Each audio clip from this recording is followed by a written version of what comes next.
আসসালামু আলাইকুম এভরিওয়ান, কি অবস্থা সবার? কেমন আছেন সবাই? তো আশা করি অনেক ভালো আছেন এবং আপনাদের দোয়ায় আমি অনেক ভালো আছি।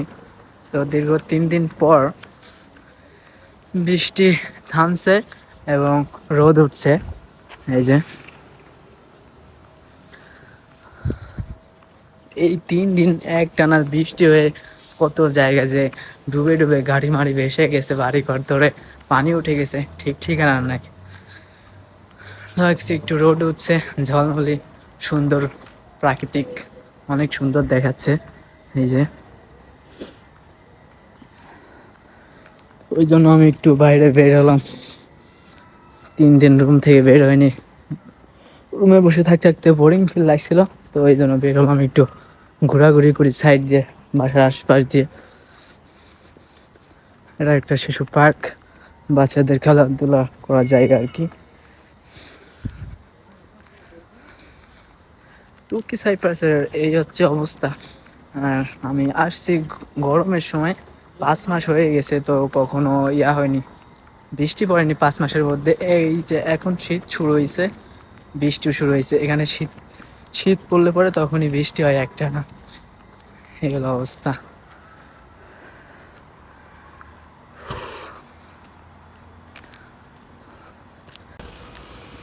তো বাচ্চা ছেলেদের মতো একটা চকলেট কিনলাম মার্কেট থেকে, 50 লিরা দিয়ে, কমা টাকা 150 টাকা। তো বাচ্চাদের মতো চকলেট খাইতে আমার ভালো লাগে। পিছনে যে স্টোরটা দেখতেছেন, এই স্টোরে ঢুকছিলাম।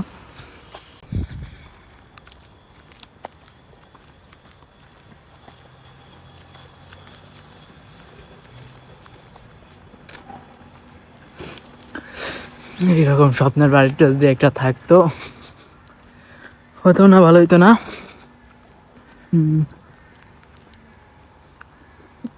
আর এমন বাড়ি থাকলে পরে বিদেশও হইতাম না। বা সব এক একটা রুম ভাড়া দিয়ে রাখতাম, প্রতি মাসে রুম প্রতি 10,000 করে আসলে পরও 10টা রুম থেকে মাসে 1 লাখ টাকা ইনকাম না,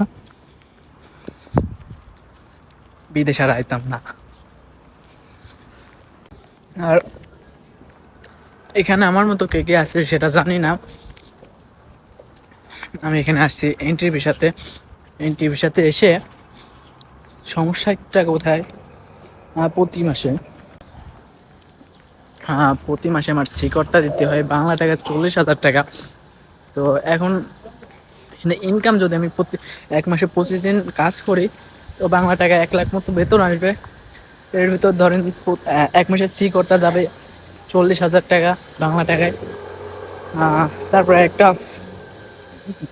বাসায় থাকতে গেলে, খাওয়া দাওয়া মিলে টোটাল মিলে বাংলা টাকায় সর্বনিম্ন 20,000 টাকা খরচ হয়ে যাবে। তো টোটাল মিলে 60,000 বাংলা টাকায়।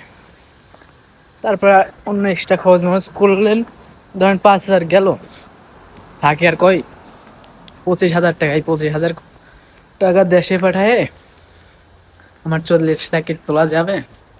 আপনারাই বলেন। এই হলো আমার অবস্থা। তো আর বেশি কিছু বলতে চাই না, আমি এখন বাসায় চলে আসছি। যা আছে বললে সেটাই হবে। সবাই ভালো থাকবেন। আল্লাহ হাফেজ।